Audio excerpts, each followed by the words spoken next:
That's right. When you don't know what to do, just keep on breathing. From the City of Angels in Los Angeles.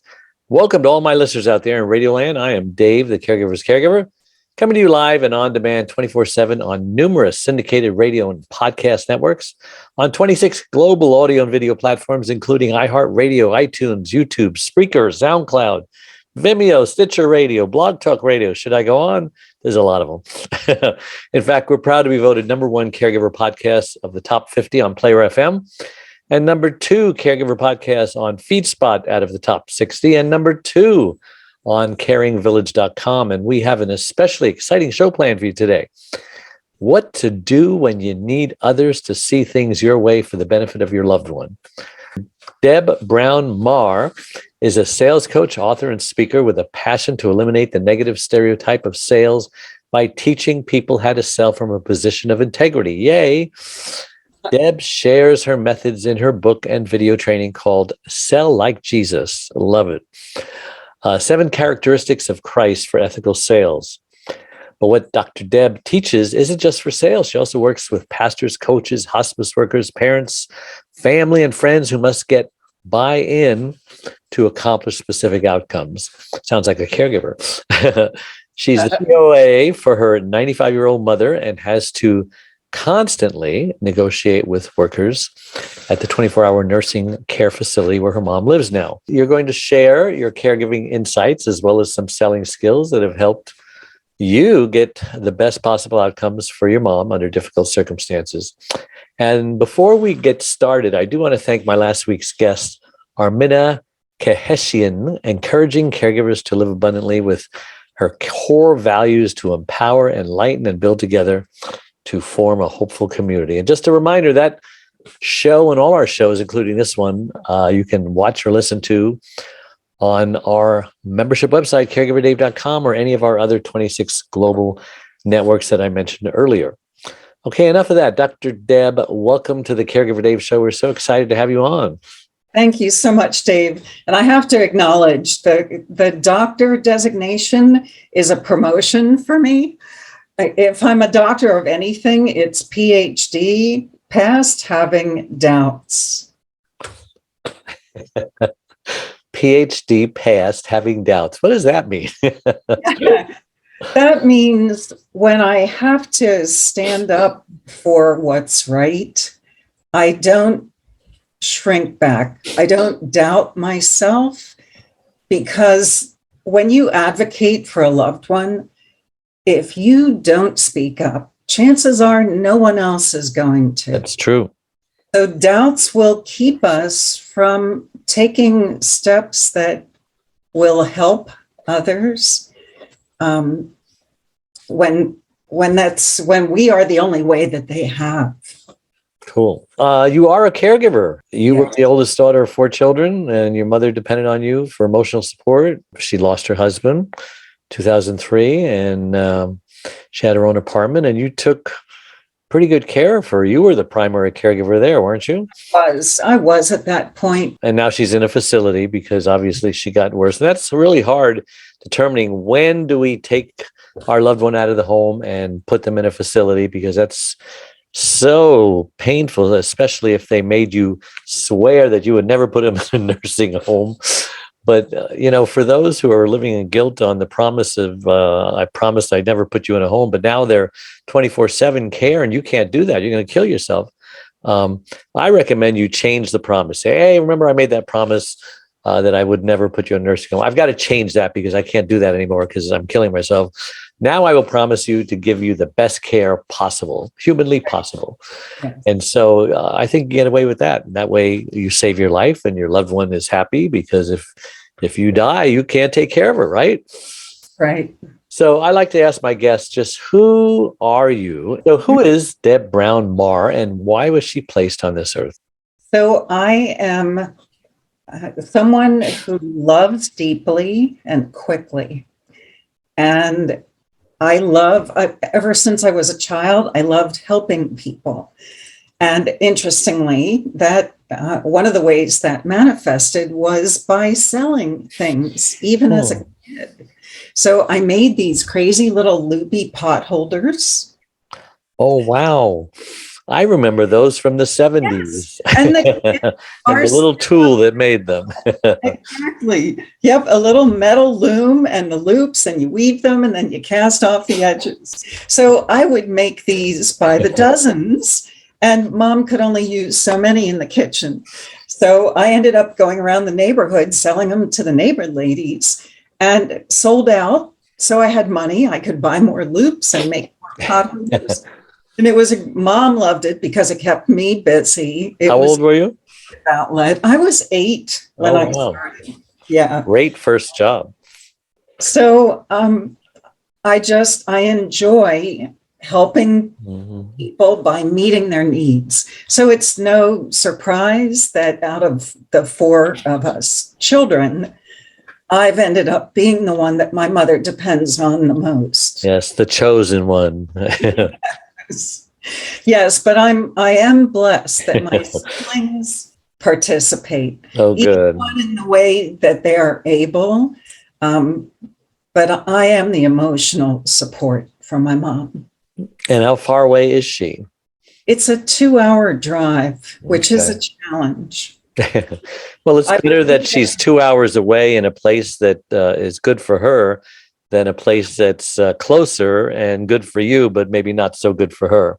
We had to make that same choice for my mother. We chose a place that was about a 35-minute drive, but we would have much rather had her like 5 minutes away. But this one was much better. It's hard finding a facility that is good for them. Um, Sometimes it's like looking for a needle in a haystack. 9 out of 10 of them, I wouldn't put my cat in. So you really, really have to do your homework. You have to, well, I should ask you, what did you do to make sure that the facility you put her in was a good one? What's the process that someone has to go through? Because that's their biggest fear, that they don't want to pick a bad one. How did you make sure the one she's in is not a bad one? So there were multiple interviews and physical tours of the different. Were they announced or unannounced? They were all by appointment, but we were able to see different aspects of the facility and talk with residents as well as. That's good. And so we were very blessed to find a place in Lansdale, Pennsylvania. If anybody listening knows where that is. Uh-huh.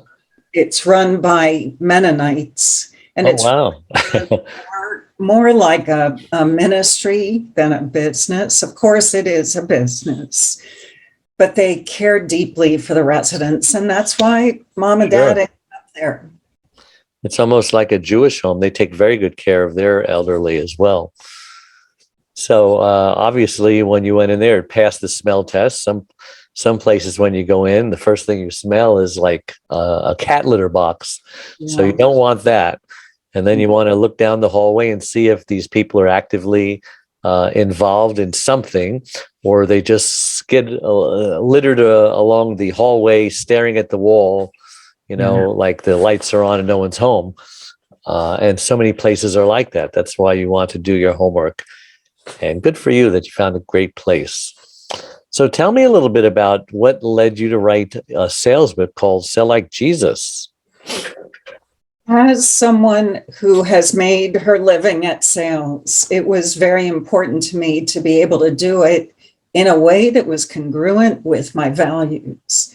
And, sales doesn't have the best reputation. It's kind of second to the bad jokes about lawyers. Yeah. And, people will say things like, a good salesman can sell ice to Eskimos, which honestly, if you think about it, that's manipulation. That's not meeting a need.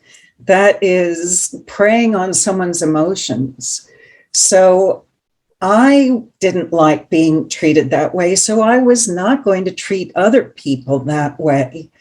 So I had to find a way to sell that I could make money. Yes, sales is about making money. That's important. Without sales, every single business would fail. So it's very important. But when you do it in a way, you can actually elevate the way you sell to the position of servant leadership. So by serving the prospect, I help them discover through a conversation what they really want and need. And since I know my product or service better than they do, I'm in a position to say whether I have a good fit or not. And if I don't, I'm not going to sell them something. I'm not going to sell them less than what they need.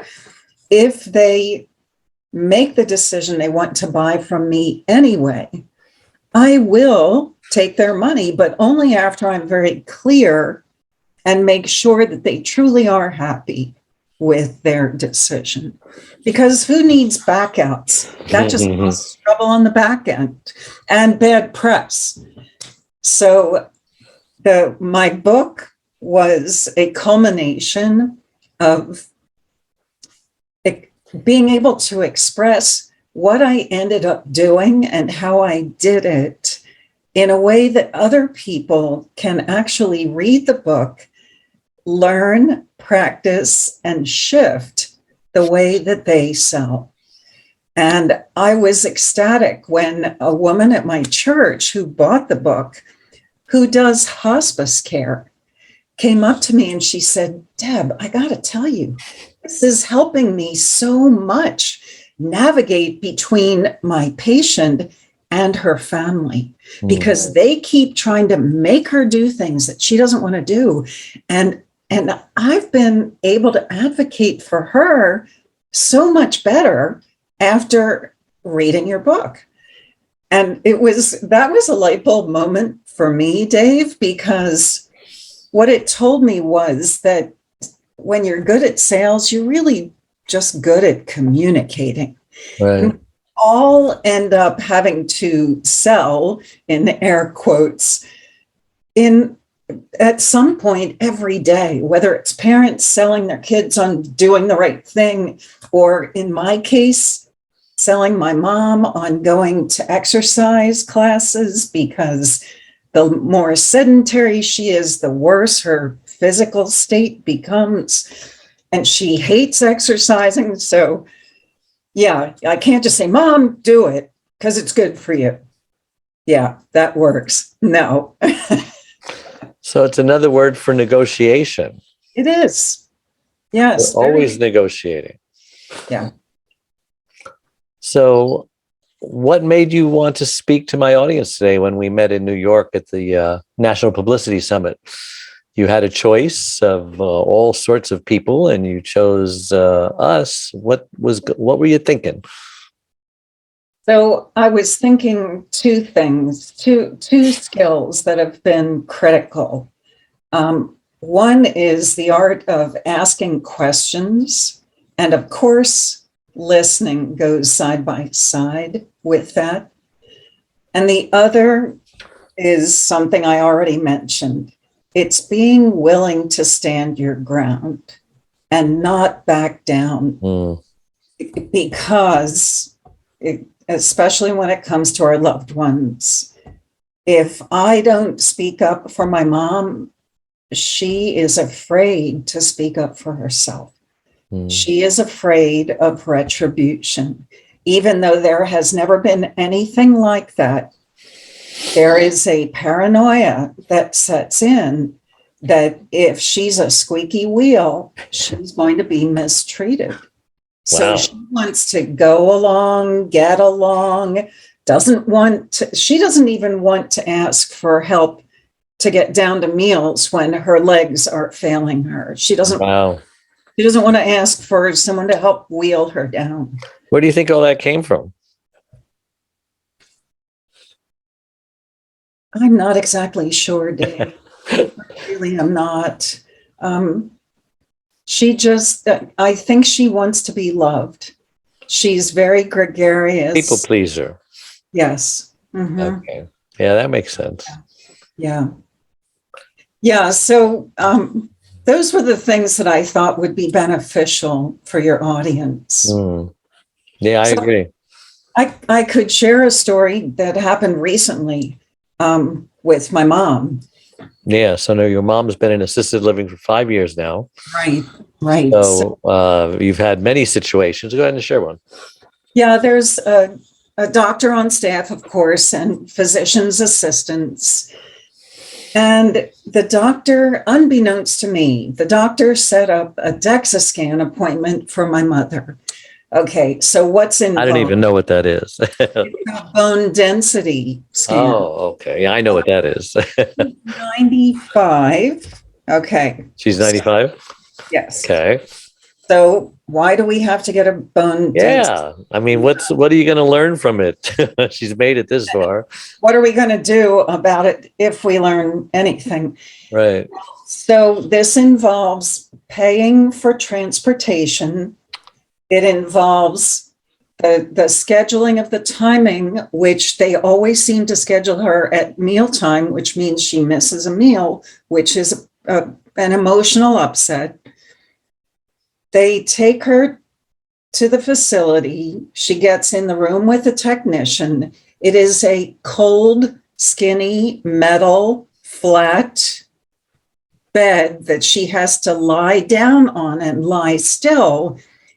She can barely move. She can barely walk.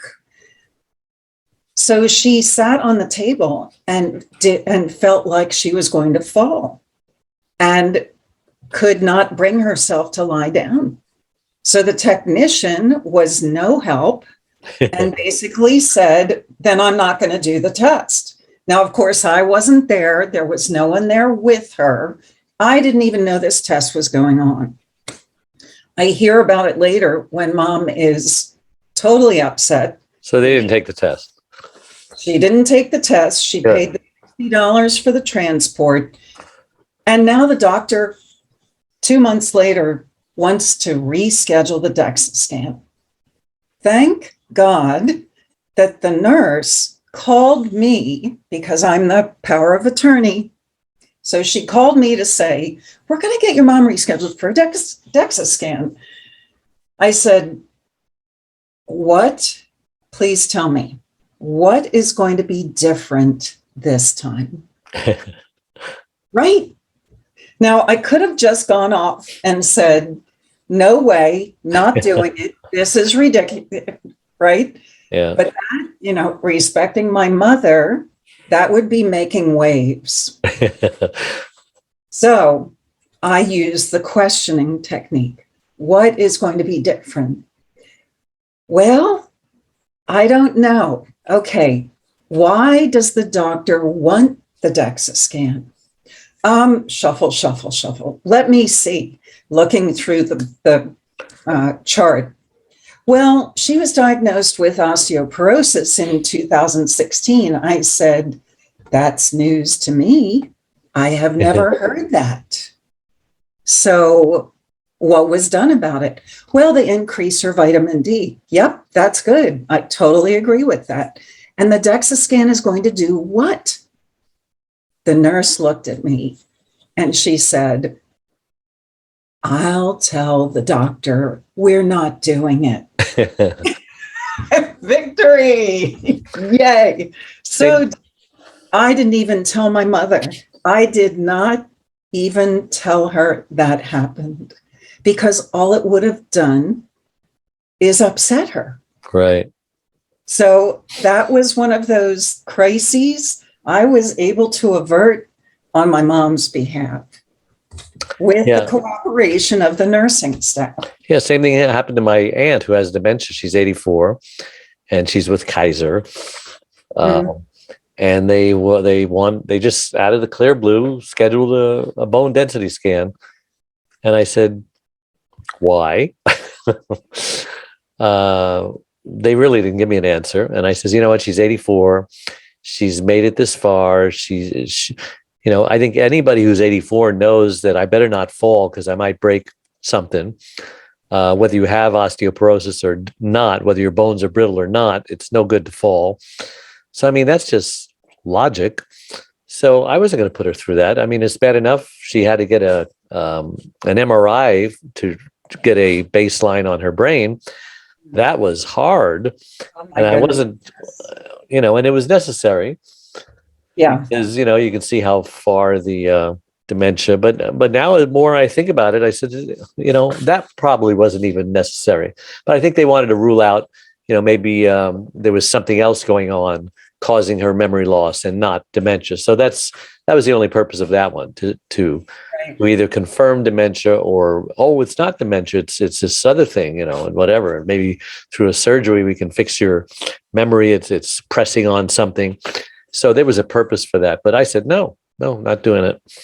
And so we have to take control of that. Don't just trust, your doctors with every single thing. Question them. And if they can sell you, negotiate that it's a good thing, then go ahead and do it. Yep. Sometimes there is purpose, but when there isn't, mm-mm. So how has your caregiving approach changed now that she's in 24/7 nursing and you're not caring for her in her home? Well, I do less cooking for her. I do no cooking for her. Yeah, that was fun, making little meals in little packets and freezing them and taking them to her. Grilled cheese sandwiches. Does she like grilled cheese sandwiches? She did, of course, grilled cheese and tomato soup. That's an easy one. Favorite growing up. Yeah. Yeah. But honestly, whatever I was making for us, I would make extra and just, package it. But I think I'm going to make one after this show. I just talked myself into it. Sounds good to me. But no, most of what I do now is to make sure her apartment is clean, because they kind of run a vacuum, but they do no dusting. Oh, the apartment in her facility. Yeah. So is she in assisted living or is she in a nursing home? So she's in that middle designation. She's in 24-hour nursing, but it is still her own space. Oh, well, that's nice. Yes. So you've decorated it with photos on the wall, and you can come over and visit and have your own private space there. She doesn't share a room with anybody. Yeah. That's it's awesome. very nice. It's very nice. And does she have a room with a view or a little patio door into the yard or anything like that? She has a bay window, but the interesting thing is she sits with her back to the light because of her eyesight. But there's a mirror on the wall in front of her. Oh, well, that's good. Through the mirror, she sees the view of the outdoors, and she's on the second floor. So she's got trees, so green during the summer, and now bare trees, but she'll see the snow. She got to see the leaves changing. So that's all good. And I do have to say the staff where she is, they all have their favorite residents. And there are 3 that particularly dote on my mother. So I take care of the apartment for her. I take care of any paperwork that needs to be done. So, making sure the accounts are kept up and her retirement is where it needs to be and things get paid, and picking the Medicare supplement program each year and those kinds of things, buying clothes for her, shoes, and playing games. That's all she wants to do when we come to visit. It's play card games or board games or Rummy Cube, if you've ever heard of Rummy Cube. No. It's kind of like dominoes, only different. It's it's easy to play. It's very interactive, and anybody can learn how to do it. So I have to ask, because I'm looking at you, and you're a very beautiful woman. You have beautiful silver hair. Your skin is like so soft. I can't see a wrinkle on it. How do you have a 94-year-old mother? I mean, that would make you like 74 or 64 or maybe 54, but you don't have the skin of someone that old. Did I tell you I got my Medicare card this year? Oh, wow. So, yep. Well, you must have good genes then. Your mother must look very young also, I'm assuming. She did for many years. At 95, she is looking her age. Yeah. Yeah. And my mother was young like that too. And when she died at 94, and she looked like she was in her 70s. So anyway, what challenges have you faced as a caregiver? I know you have faced many challenges, but I assume they're less since she's in a nursing home. It is much less since she's in the home. You said earlier, the decision to actually go from a standalone apartment, she was in a quad complex, to go into the apartments that have the nursing care. That was a tough transition. So she went from about 1,600 square feet to about 800 square feet, one room instead of 3 or 4.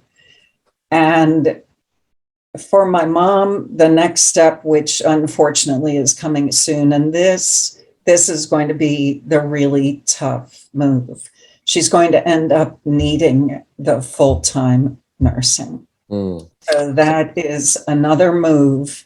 And that's what you would think of more as a nursing home environment. Yeah. So tell me what the process was like moving her into assisted living, cutting her living space in half. How did it go? How did she take it? How much did she fight back? When did she, and how did she finally give in, et cetera? I assume there had to be a lot of selling and negotiating going on. Yes. The first selling and negotiating was to have her get rid of her car and stop driving. Oh boy, that is a tough one. So letting go of the independence. And that was aided because one of the nieces needed a car and she was going to college close by to where mom lives. So to sell the car to the niece, that was a winner. That made that whole transition go smoother. And that's when my chauffeuring picked up. So that put more of a burden on me. So for a long time, every doctor's appointment, I would go and take mom, I was the transport until that this last, well, I wasn't allowed to see her for a full year during COVID. I wasn't allowed in her apartment. They did Skype calls, which was helpful. But that... Was that harder on you or her? Both, because she's a very social person. Did she understand why it was all happening, or just totally confused? She understood. She supported. She thought she will give high praises to the staff, to the management, that they kept them safe. They had very few incidents of COVID disease. Not like some places. Not like some places. But the truth is the isolation was horrible. Now, are they isolated from each other also? We isolated them from each other also, which... Oh my. Yeah, that I could They weren't allowed to leave their room. They weren't allowed to go to the cafeteria. No. Meals in the room. Meals in the room. Oh, for a year? The better part of a year. Oh yes. My gosh, I just can't even imagine. My mother overly cautious. My mother would not have handled that well.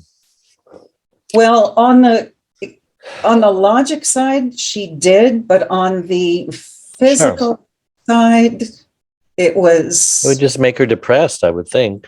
It did. So things have lightened up a little since then? Things have lightened up greatly since we've been able to get in and interact. And I am on a every other weekend schedule now. Is it because of the vaccine that things have changed, or just? Yes, because of the vaccine and the way they have been doing it in Pennsylvania. We were one of the more strict states, as you can tell. If the number of reported cases in the county hits a certain threshold, then they close the doors to visitors. And the reason they were overly cautious is they have 5 campuses and they have staff that goes between the campuses. Yeah. And so people were coming in from the outside anyway. Are they testing daily over there to the staff? They were back in May, June. They were testing. They were testing anyone coming in. Really? Rapid test? Rapid test, yeah. But thankfully, things at their expense? Yes. Yes. It was gowns, it was mask, it was plastic shield and test. Yes. Let's just do it all. And then it was supervised visits in a public spot. So it was the lobby or the chapel for 20 minutes at a time. So, well, it's hard to believe how fast the time has gone. And to finish this up, what advice would you give anyone who's a caregiver? I would say take good care of yourself. Take care of yourself. And that sounds like a Beach Boys song. Take good care of yourself. It probably is. And be nice to yourself. Don't be hard on yourself. Do the best you can and be happy with that. And when what I really try to remind myself is that if I have to make an unpopular decision and it upsets my mom, I don't take it personally. And I work it through with her to get her to a better place. And I really am blessed that she does bounce back. Although I have to say her low moments are much more frequent than they used to be. You had to deal with a lot of guilt for a variety of reasons, didn't you? How do you deal with that? How do you not feel guilty? Part of what I do is call one of my siblings and say, you need to call her too. I can't be the only one, because they're not as diligent about it. My sister is, my brother's not so much. So I've gotten very bold. I've gotten very bold and said, I can't get there for a month. You need to get there because she needs visits. So I get very bold. And if somebody doesn't like it, oh, well, because I'm not doing it for me. I'm doing it for our mom. And great advice. Yeah. Thank you so much. How do we buy the book, Sell Like Jesus? Thank you, Dave. So you can find it on my website, which is debbrownSales.com, or at all the major retailers and, of course, Amazon. Awesome. Thank you so much for coming on the show. It was a great, great time, and you were very entertaining and knowledgeable. Appreciate it. It's been my pleasure, and I hope your audience gets something out of this today. Yeah, did you paint all those things behind you? Yes, I did. Oh, yes. Wow. Did you paint with your mother, teach her how to paint or anything like that? No, we did ceramics together. Nice. Are those watercolors? They are acrylic. Okay. Which is water-based. Yes. Awesome. Well, again, to all our listeners, thank you for tuning in each and every week, and we'll see you next week, same time, same channel. And remember to go to caregiverdave.com and join our membership website. It's free. It's got lots of resources and all sorts of tools and gifts. And if you're watching this on YouTube or any other platform, just click that like button. It helps Google give us better what's that word, algorithms, and allows more people to see these. So thank you again. And until next time, God bless you. Bye-bye.